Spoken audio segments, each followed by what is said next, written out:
तो पुलिस हमारी नौकर है और पुलिस हमारी नौकर है, हमारे संरक्षण के लिए पुलिस है जो कि भारतीय संविधान के तहत कार्यरत है।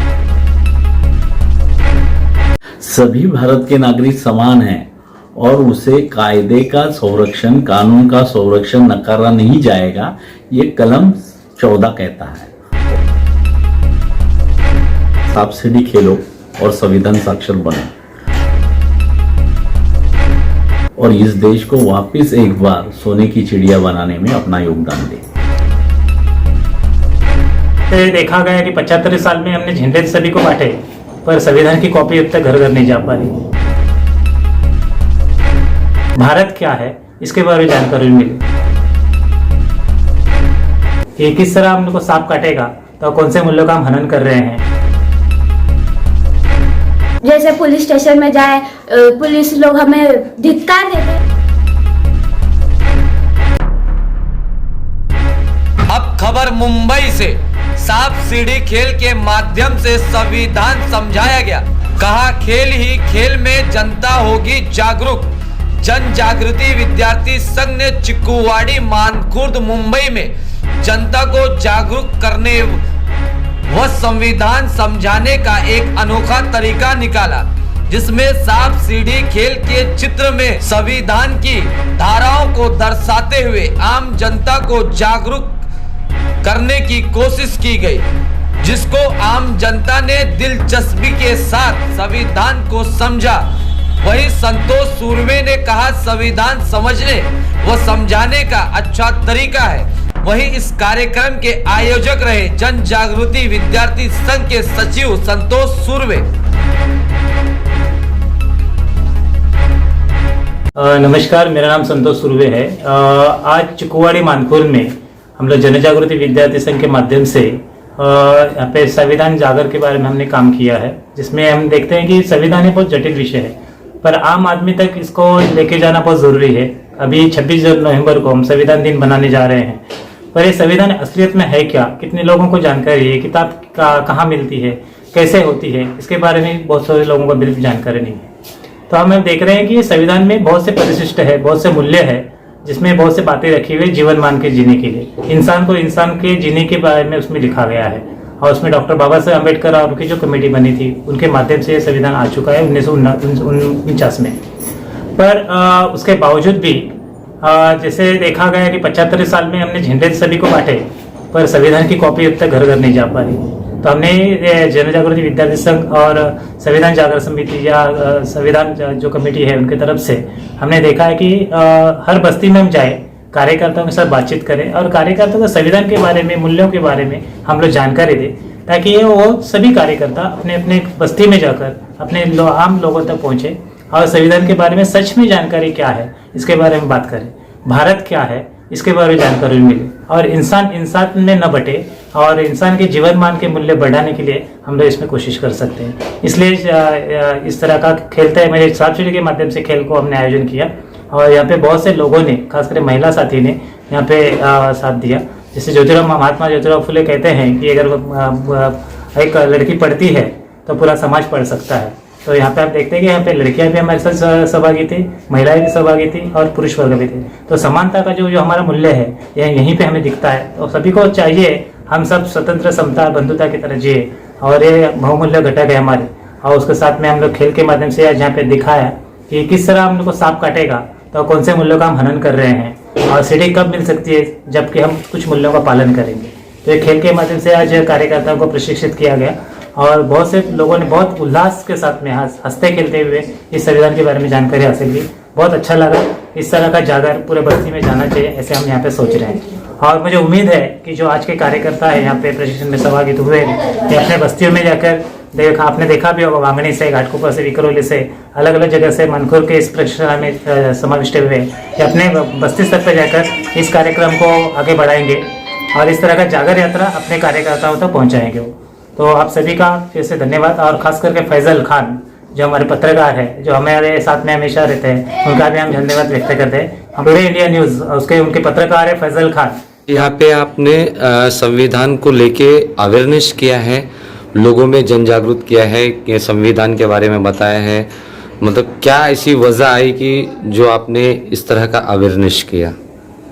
एक तो पहली बात यह है कि अभी कुछ दिनों में संविधान दिन आ रहा है, जो कि हम सभी भारतीय लोग सेलिब्रेट करते हैं, लेकिन उसकी जो जानकारी है वो लोगों के पास उतनी नहीं है कि जितनी होनी चाहिए। यानी स्वतंत्रता के 75 साल होने आए हैं और हमें वो जानकारी नहीं है, और संविधान से ही देश चलता है। तो ये संविधान क्या है ये हम लोगों की तरफ पहुंचाना चाहते हैं, और वो भी थोड़ा एंटरटेन होकर पहुंचाना चाहते हैं, क्योंकि संविधान एक जटिल विषय है ऐसा लोगों का मानना है, और वैसे प्रचारित भी किया गया है। तो ये जटिल विषय एक कॉमन लैंग्वेज में कॉमन आदमी के पास कैसे जाए, इसलिए हमने एक अभियान चलाया है जिसे हमने नाम दिया है सांप सीढ़ी खेलो और संविधान साक्षर बनो। तो आज जो सब्जेक्ट हमने यहाँ पे लिया था संविधान साक्षर बनो का, तो यहाँ पे आज ट्रेनर्स ट्रेनिंग था। तो जो भी लोग बस्ती में जाकर लोगों के पास जाकर ये संविधान लोगों की तरफ लेकर जाने वाले हैं और जन जागृति करने वाले हैं, उन लोगों को ट्रेन करने की कोशिश आज हमने की, और एक काफ़ी अच्छा रिस्पांस यहाँ पे मिला। और इसलिए ये कार्यक्रम हम लोग कर रहे हैं कि लोग संविधान जागरूक हो, अपने हक और अधिकार के लड़े, और इस देश को वापस एक बार सोने की चिड़िया बनाने में अपना योगदान दे। जैसे कि आपने अपने प्रोग्राम में बताया कि जिस तरह से अगर कोई पुलिस स्टेशन में जाता है, कंप्लेन करता है, और जो पुलिस होती है उनको एक अलग व्यवहार करती है कि आप जैसा आपने बताया कि यहाँ बैठ जाइए, और उसका एक एक्ट आपने बताया, क्या एक्ट था वो? एक्चुअली मैंने जो कहा था वो ये कहा था कि पहली बात तो ये है कि भारत के नागरिक को सेवा देने वाले जो भी लोग हैं, जो कि प्रशासन के लोग हैं, और प्रशासन में पुलिस भी आती है, तो पुलिस हमारी नौकर है, और पुलिस हमारी नौकर है, हमारे संरक्षण के लिए पुलिस है, जो कि भारतीय संविधान के तहत कार्यरत है।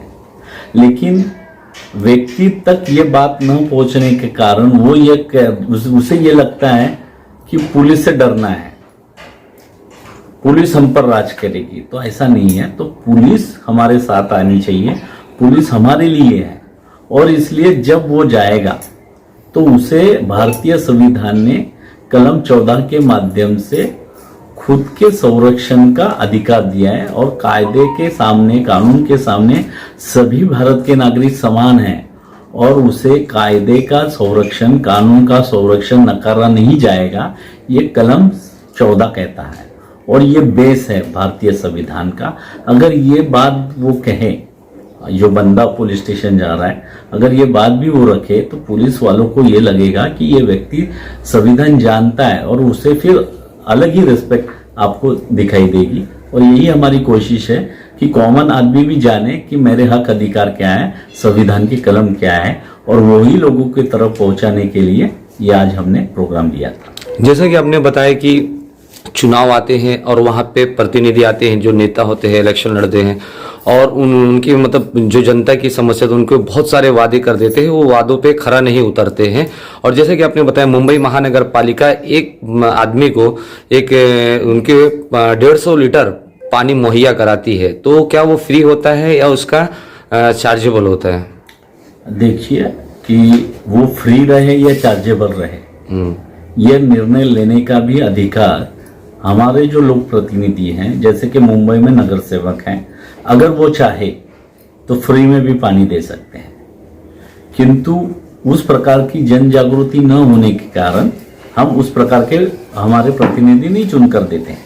जैसे कि सुप्रीम कोर्ट का आदेश है, हाई कोर्ट का आदेश है कि एक व्यक्ति को 150 लीटर पानी मिलना चाहिए दिन में, लेकिन आज क्या मुंबई में 150 लीटर पानी एक व्यक्ति को मिलता है क्या? नहीं। तो ये कानून ही मालूम नहीं है, और अगर कानून मालूम होगा और उस कानून के लिए लड़ने की हमारी तैयारी होगी, तो हम 150 लीटर पानी में ला सकते हैं, और वो फ्री में भी ला सकते हैं। लेकिन उसके लिए जन जागृति आवश्यक है, और यही जन जागृति संविधान साक्षर बनो अभियान कर रहा है। आज जो जनजागृति विद्यार्थी संघ की तरफ से ये कार्यक्रम रखा था, इस कार्यक्रम में काफी सारे लोगों ने यहाँ पर आया और अपनी उपस्थिति दिखाई यहाँ पर। और सभी लोगों ने यहाँ पर जो संविधान के बारे में जो भी अमोल सर ने और गणेश सर जी ने जो भी जानकारी दी, उस जानकारी को उन्होंने अच्छी तरह से एक एक्टिविटी के माध्यम से वो जानकारी हासिल की और वो जानकारी उन तक सीमित ना रखते हुए आम इंसान को जानकारी देकर सक्षम करने का काम करने वाले हैं। तो इसलिए हम जनजागृति विद्यार्थी संघ के तरफ से उनका हम धन्यवाद और आभार व्यक्त करते हैं। मैं राजू चौहान, जेवीएस अध्यक्ष। मेरा नाम ज्योति है। आज का कार्यक्रम हमें बहुत अच्छा लगा। जैसे कि सर ने हमें संविधान के बारे में बताया, स्कूल में भी बताते हैं पर इतना कोई इसमें ध्यान नहीं दे पाते हैं। ऐसा कोई एक्टिविटीज नहीं होता कि जिसे हम समझे या कुछ कोई और समझाने आए, पर सर ने हमें वैसे बताया सांप सीढ़ी के माध्यम से कि जैसे पुलिस स्टेशन में जाए, पुलिस लोग हमें धिक्कार देते हैं क्योंकि हमें मालूम नहीं होता है वो चीज के बारे में। तो अभी जैसे कि हमें मालूम पड़ा तो हम जाके वहाँ बता सकते हैं कि हमें संविधान पता है, ऐसे सब बता सकते हैं। और मुझे भी बेसिकली मालूम नहीं था, तो अभी सर ने बताया हमें तो मुझे भी पता चला। और समानता का भी हक होता है, ये भी सर ने हमें अच्छे तरीके से बताया। मुझे भी कुछ भी प्रॉब्लम होगा तो मैं भी अपने समानता का हक के बारे में बता सकती हूँ। और किसी को मालूम न रहा तो मैं भी बोल सकती हूँ कि आपको भी हक है, आप भी अपनी लड़ाई खुद से लड़ सकते हो, आपको भी शिक्षा का अधिकार है, ये मैं बता सकती हूँ। मैं प्रिया कदम वांगनी में रहती हूँ और महाराष्ट्र अंधश्रद्धा निर्मूलन समिति की कार्यकर्ता हूँ। आज जो यहाँ जन जागृति विद्यार्थी संघ इन्होंने ये संविधान साक्षरता का प्रोग्राम रखा, सब्सिडी के माध्यम से जो ये खेल के माध्यम से मनोरंजनात्मक पद्धति से हमें जो संविधान की जानकारी दी और संविधान साक्षर का जो हमें सिखाया गया अमोल सर के द्वारा, तो ये मुझे प्रोग्राम बहुत ही अच्छा लगा। इसमें हमें परिशिष्ट कितने होते हैं, हमारे संविधान में परिशिष्ट कितने होते हैं, हमारे मूलभूत अधिकार क्या है और साथ में हमारे कर्तव्य भी देश के प्रति, संविधान के प्रति क्या है, इसके बारे में सर ने हमें बहुत अच्छी तरह से विस्तृत एक्सप्लेनेशन दिया। तो ये संविधान साक्षरता का बहुत अच्छा ही माध्यम है जो लोगों के पास आसानी से जा सकता है और बहुत अच्छी तरह से लोगों में ये समझ में आ सकता है, लोगों में सर्वसामान्य लोगों में। बिकॉज संविधान जो है अभी कहते जटिल है, विषय समझ में नहीं आता है, लेकिन ऐसे इस माध्यम से संविधान हमारे एरिया में अच्छी तरह से लोगों में, सामान्य लोगों में जा सकता है, ऐसा मुझे लगता है। धन्यवाद। मैं फैसल खान, क्या पत्रकार बनना चाहते हैं? अगर आपके अंदर है सच सामने लाने का साहस, हम देंगे आपको मौका सच सामने लाने का। टुडे इंडिया न्यूज आपको दे रहा है मौका आने वाले समय का देश के नंबर 1 न्यूज चैनल के साथ पत्रकारिता के गुण सीखने का। तो तुरंत संपर्क कीजिए। मैं Faisal Khan, today India news में आप सभी दर्शकों का स्वागत करता हूं।